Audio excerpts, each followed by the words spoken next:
Bismillahirrahmanirrahim. Assalamualaikum warahmatullahi wabarakatuh. Anak soleh solehanya Ustazah, apa kabar hari ini? Insya Allah anak Ustazah baik-baik saja ya. Alhamdulillah.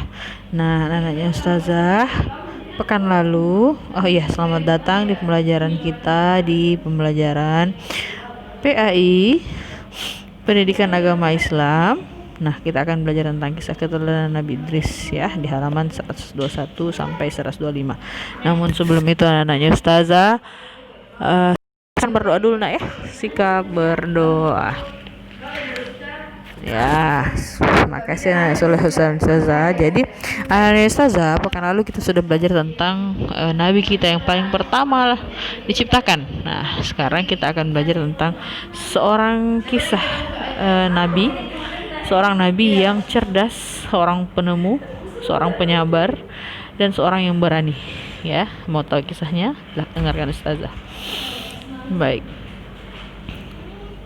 Tujuan pembelajaran kita pada hari ini anak soleh-solehnya Ustazah adalah anaknya Ustazah bisa dapat mengetahui kisah hidup Nabi Idris alaihissalam. Kemudian anak Ustazah juga dapat mengimplementasikan sikap keteladanan dari beliau. Apa manfaatnya? Manfaatnya adalah anaknya Ustazah dapat menjadikan sifat Nabi Idris menjadi sifat teladan di kehidupan sehari-hari.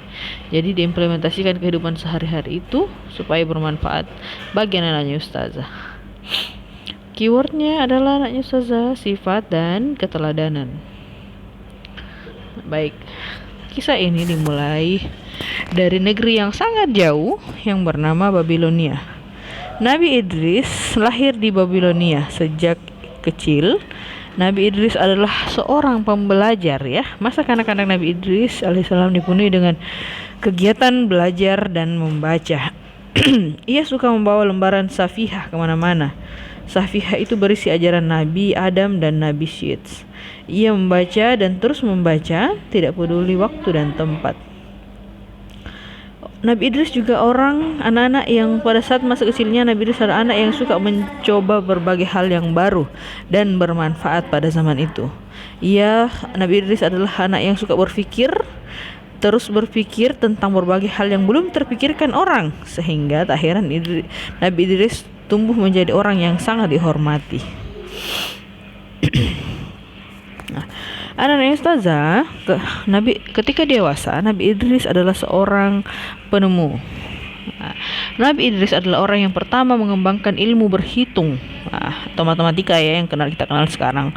Beliau juga mendalami ilmu perbintangan sehingga manusia dapat membuat penanggalan. Saat itu manusia membalut tubuhnya dengan kulit binatang.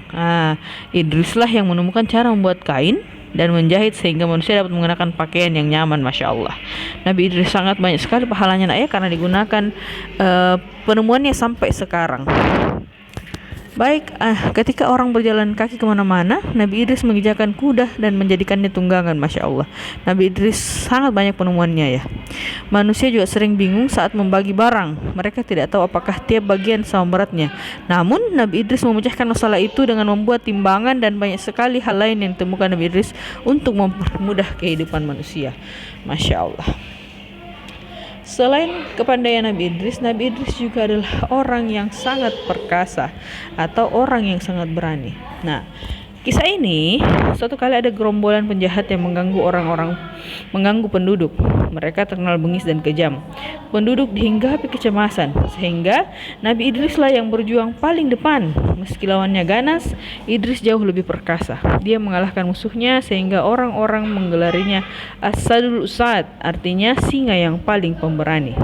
Idris sangat pintar, cerdas, dan berakhlak mulia. Allah pun mengangkatnya menjadi seorang nabi. Tugas mulia itu dilaksanakan dengan penuh tanggung jawab. Jadi anaknya Ustazah, Nabi Idris itu diangkat menjadi rasul diangkat menjadi nabi ketika dia sudah dewasa nak ya. Kemudian pada saat itu juga Nabi Idris mulai berdakwah nak. Nabi Idris berdakwah kepada kaum yang menyembah api. Sifat keras melekat pada mereka. Cukup lama Nabi Idris berdakwah, tetapi kaumnya masih saja durhaka.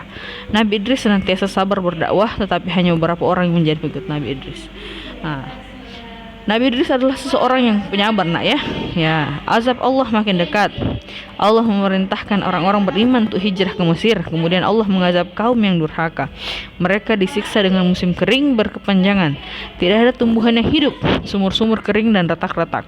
Hewan ternak mati, kemarau telah mengakibatkan bahan makanan habis sehingga kelaparan terjadi. Lain halnya dengan Nabi Idris dan pengikutnya. Mereka mendapat kehidupan yang baru, yang bahagia. Kemudian Allah memberi mereka negeri yang subur. Nabi Idris dan pengikutnya sangat bersyukur. Nah, Masya Allah, nak ya. Nah, pada saat itu, pada hari lain, Nabi Idris mendapatkan tamu yang sangat istimewa. Suatu hari, Nabi Idris kedatangan tamu istimewa. Tamu itu meminta izin kepada Nabi Idris untuk menginap di rumahnya. Dia ingin bersahabat dan mengenal Nabi Idris lebih dekat. Nabi Idris pun mempersilahkannya karena dia pun ingin mengenal tamunya lebih jauh. Di rumah Nabi Idris mereka tidak banyak bicara. Keduanya beribadah dan terus beribadah. Hingga tibalah saatnya makan. Nabi Idris menawari tamunya untuk makan. Namun tamunya tidak mau, ya. Namun tamunya menolak. Tetapi anehnya, tamu itu menolak dan terus melanjutkan ibadahnya. Ketika malam telah larut, Nabi Idris mempersilahkan tamunya untuk istirahat, tetapi tamunya tetap melanjutkan ibadahnya. Keesokan harinya hal yang sama terulang lagi. Idris pun merasa heran karena tamunya tidak merasa lelah.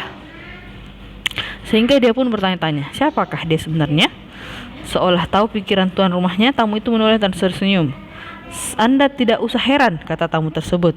Kemudian tamu tersebut menjawab, sayalah Israel, malaikat pencabut nyawa.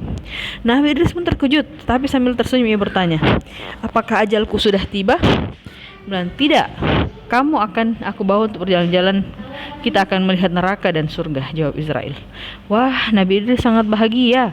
Kesempatan ini hanya didapat oleh Nabi pilihan Allah. Jadi tidak semua Nabi yang diperlihatkan surga dan neraka, nah ya. Atas kekuasaan Allah, perjalanan itu berlangsung. Pertama kali Nabi Idris dan malaikat berkunjung ke neraka. Di neraka, api menyala-nyala sangat besar. Panasnya jauh melebihi api di dunia. Orang-orang durhaka dipanggang.